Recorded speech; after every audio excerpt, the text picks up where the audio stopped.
नमस्कार, बिहार तक पर आप देख रहे हैं बड़ा सवाल और मैं हूं आपके साथ रोहित सिंह। 20 फरवरी से पूर्व उप मुख्यमंत्री तेजस्वी यादव एक बार फिर से यात्रा पर निकल रहे हैं और इस बार यात्रा पर जब तेजस्वी यादव निकल रहे हैं तो सामने है लोकसभा चुनाव, यानी 2024 का लोकसभा चुनाव बस 2 महीने की दूरी पर अब खड़ा है। और ऐसे में तेजस्वी यादव कल से जन विश्वास यात्रा पर निकल रहे हैं। जन विश्वास यात्रा यानी कि एक बार फिर से जनता का विश्वास जीतने की कोशिश होगी तेजस्वी यादव की इस यात्रा के दौरान। और ये जो यात्रा तेजस्वी यादव की शुरू होने वाली है वो दरअसल इसलिए शुरू हो रही है क्योंकि अब तेजस्वी यादव सत्ता से बेदखल हो चुके हैं और अब वो एक बार फिर से जनता के बीच जा रहे हैं। दरअसल पिछले दिनों जो बिहार में घटनाक्रम हुआ उसके बाद नई सरकार बनी, नीतीश कुमार के नेतृत्व में एनडीए की सरकार बनी और अब आरजेडी विपक्ष में है। और इसीलिए अब 2 महीने के बाद जब लोकसभा चुनाव होने हैं तो तेजस्वी यादव यात्रा पर निकल रहे हैं जिसका नाम है जन विश्वास यात्रा। जनता का विश्वास जीतने की कोशिश होगी और अगर हम तेजस्वी यादव के इस पूरे यात्रा का एक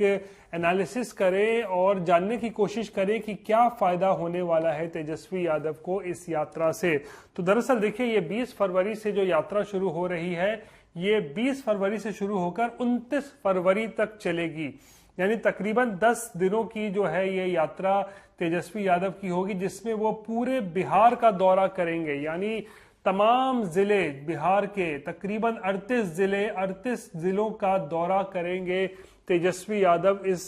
10 दिनों में। और माना जा रहा है कि रोजाना उनकी 3 से 4 जिलों में रैलियां होंगी, यानी ताबड़तोड़ रैलियां करेंगे, जनसभाएं करेंगे, जनता से मुलाकात करेंगे, जनता के बीच जाएंगे और अपनी बात रखेंगे। याद हो कि 2020 विधानसभा चुनाव के दौरान तेजस्वी यादव का एक जबरदस्त क्रेज देखने को मिला था, खासकर युवाओं के बीच में। जब तेजस्वी यादव जहां भी सभा करने जा रहे थे चुनाव के दौरान तो उस सभाओं में यानी उन सभाओं में जबरदस्त भीड़ इकट्ठा हो रही थी, भीड़ सामने देखने को मिल रहा था और ज्यादातर जो थे उसमें युवा थे। और उन रैलियों में तेजस्वी यादव ने 10 लाख सरकारी नौकरियों का वादा भी किया था। और अब जब बिहार में सरकार बदल चुकी है, तेजस्वी यादव एक बार फिर से विपक्ष में है, तो अब जब वो जनता के बीच जाएंगे तो जाहिर सी बात है उनका मुद्दा एक बार फिर वही होगा, रोजगार। दरअसल तेजस्वी यादव लगातार ये दावा कर रहे हैं कि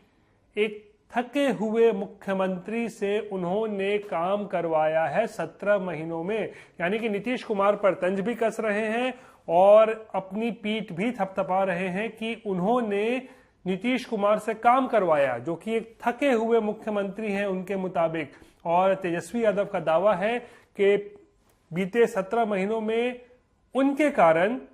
महागठबंधन सरकार ने 5 लाख से भी ज्यादा युवाओं को रोजगार दिया है, यानी कि सरकारी नौकरी, खासकर कहें तो सरकारी नौकरी दिया है 5 लाख से भी ज्यादा, ऐसा तेजस्वी यादव ने दावा किया है। और इसी को लेकर अब तेजस्वी यादव एक बार फिर से जनता के बीच जाने वाले हैं और माना जा रहा है कि जब जनता के बीच में तेजस्वी होंगे तो नीतीश कुमार के खिलाफ हल्ला बोल करेंगे और फिर जनता को बताएंगे कि किस तरीके से उनके उप मुख्यमंत्री बनने के साथ ही बिहार में युवाओं को सरकारी नौकरियां मिलना शुरू हो गई थी और 5 लाख से भी ज्यादा सरकारी नौकरी 17 महीनों में दिया गया। ऐसा तेजस्वी यादव जो है वो जनता के बीच में एक संदेश देने की कोशिश करेंगे। यानी कि साफ है रोजगार एक बार फिर से बिहार में आगामी लोकसभा चुनाव को देखते हुए एक बार फिर से बड़ा मुद्दा बनने जा रहा है। और जो जानकारी मिल रही है उसके मुताबिक तेजस्वी यादव कल जब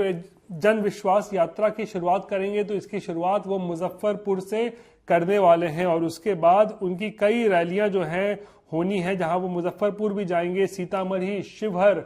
मोतिहारी, बेतिया, गोपालगंज, सिवान, छपरा, आरा, बक्सर, रोहतास, औरंगाबाद, समस्तीपुर, दरभंगा, मधुबनी, सुपौल, अररिया, पूर्णिया, अररिया, के साथ ही मधेपुरा, सहरसा, खगड़िया, मुंगेर, बेगूसराय, कटिहार, भागलपुर, बांका, जमुई, यानी कि पूरा का पूरा एक खाका जो है वो आरजेडी ने तैयार कर लिया है। एक जबरदस्त ब्लूप्रिंट एक कह सकते हैं कि पूरा तैयार कर लिया गया है तेजस्वी यादव के तरफ से कि किस तरीके से इस मास्टर प्लान के हिसाब से अब काम करना है और लोकसभा चुनाव से पहले जनता के बीच पहुंचना है और फिर इस सरकार की विफलताओं को भी सामने रखना है और उनके सरकार में जिस तरीके से यानी 17 महीनों में सरकारी नौकरियां बांटी गई थी उसका भी जो है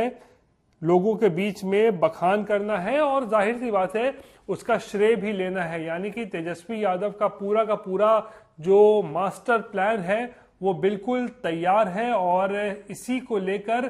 तेजस्वी एक बार फिर से जनता के बीच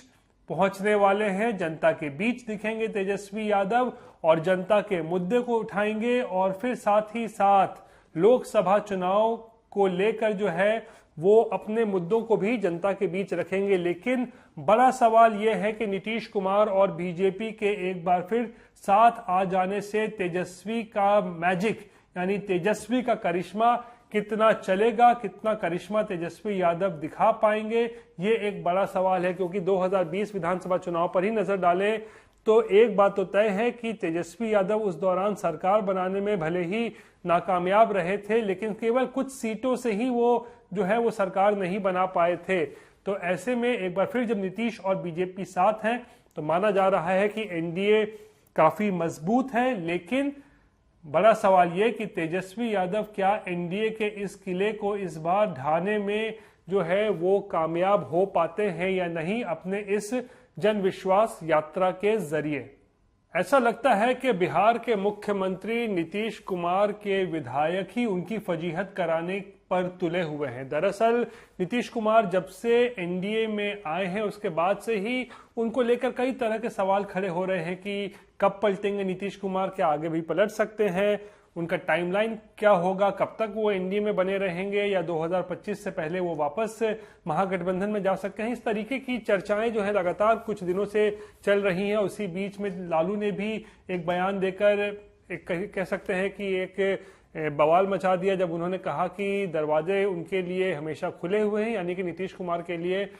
महागठबंधन के दरवाजे हमेशा खुले हुए हैं। लेकिन इसी बीच रविवार को नीतीश कुमार के ही विधायक ने उनकी जबरदस्त फजीहत करा दी है और ऐसा नहीं है कि पहली बार ऐसा हुआ है। लगातार अपने बयानों को लेकर गोपाल मंडल जो है वो सुर्खियों में बने रहते हैं, अनाप शनाप बयान देते हैं और ऐसे में अब उन्होंने एक जो विवादित बयान दे दिया है उसमें उन्होंने ये कह दिया है कि हो सकता है कि नीतीश कुमार 2024 लोकसभा चुनाव के बाद एक बार फिर से पलट सकते हैं, यानी कि पाला बदल सकते हैं। दरअसल जब गोपाल मंडल से रविवार को इस बाबत कुछ पत्रकारों ने सवाल पूछा कि नीतीश कुमार आखिर कब तक एनडीए में रहेंगे या वो क्या एनडीए से छोड़कर महागठबंधन में भी जा सकते हैं, तो इसको लेकर उन्होंने जो कहा उनके शब्द थे कि अभी काहे का महाराज, अभी चलेगा 2024 तक,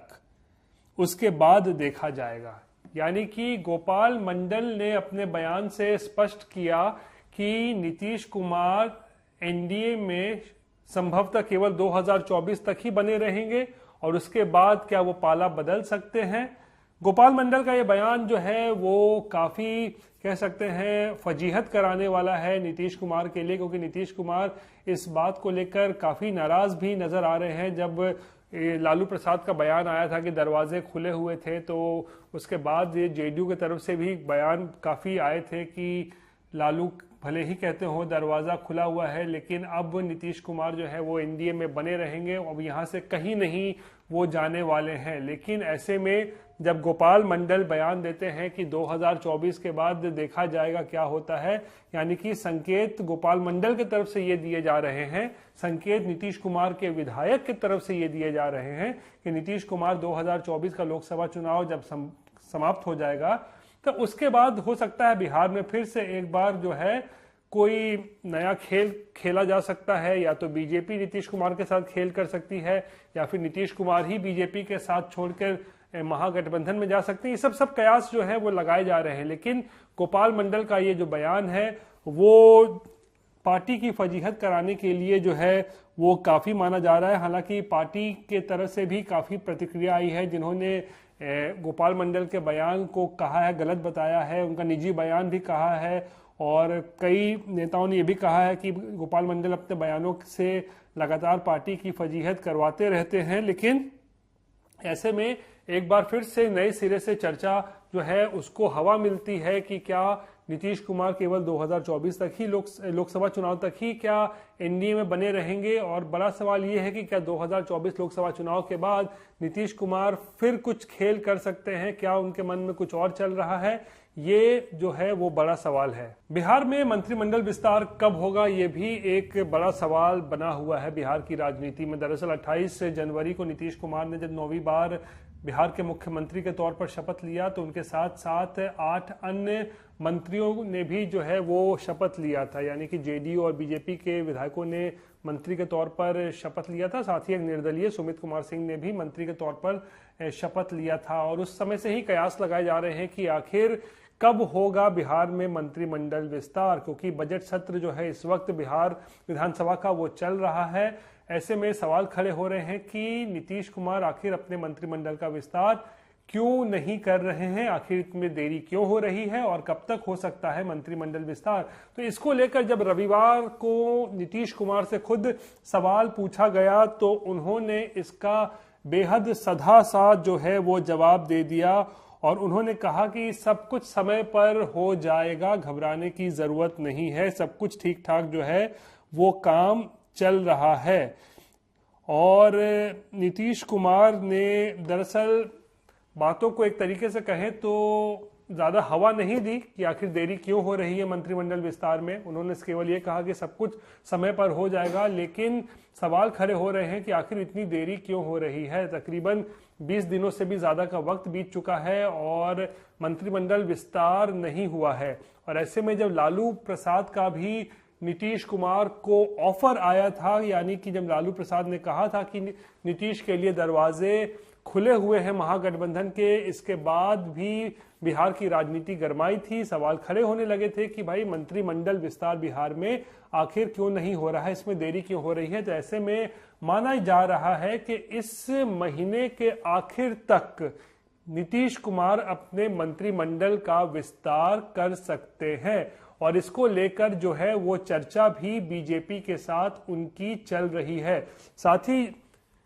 इस सरकार में एक और गठबंधन के साथी यानी कि हिंदुस्तानी अवाम मोर्चा, जीतन राम मांझी की पार्टी ने भी एक और मंत्री पद पर दावा ठोका हुआ है। उनका मानना है कि जब सुमित कुमार सिंह केवल एक निर्दलीय को एक मंत्री पद मिल सकता है तो फिर आखिर उनके पास जब 4 विधायक हैं तो उनको 2 मंत्री पद क्यों नहीं दिया जा रहा है। और इसको लेकर भी वो पिछले कई दिनों से जो है बताया जा रहा है कि इसको लेकर वो नाखुश हैं, और कहा भी है कि अगर उनको एक और मंत्री पद नहीं दिया जाएगा तो ये उनके साथ अन्याय होगा। लेकिन सवाल ये है कि क्या नीतीश कुमार जीतन राम मांझी के साथ न्याय करेंगे, और न्याय करेंगे तो कब तक करेंगे। और बड़ा सवाल उससे भी ये है ज्यादा कि आखिर नीतीश कुमार कब अपने मंत्रिमंडल का विस्तार करने जा रहे हैं। सूत्र बताते हैं कि इस महीने के आखिर तक जो है वो मंत्रिमंडल विस्तार हो जाएगा, लेकिन जब तक ऐसा नहीं होता है तब तक बिहार में जो है वो अटकलों का बाजार इसको लेकर गर्म है कि शायद कोई तनातनी की स्थिति हो, और इसी कारण से शायद मंत्रिमंडल विस्तार करने में देरी हो रही है। लेकिन नीतीश कुमार ने इन सभी कयासों को जो है वो बिल्कुल हवाई बताया है, और उन्होंने कहा कि विभागों का बंटवारा तो हो चुका है, और सीधा उनका कहना था कि समय पर सब कुछ हो जाएगा, मंत्रिमंडल का विस्तार बहुत जल्दी हो जाएगा और इस पर चिंता मत करिए, ऐसा उन्होंने पत्रकारों से कहा था। तो पत्रकारों से तो उन्होंने कहा कि चिंता मत करिए, लेकिन जो राजनीति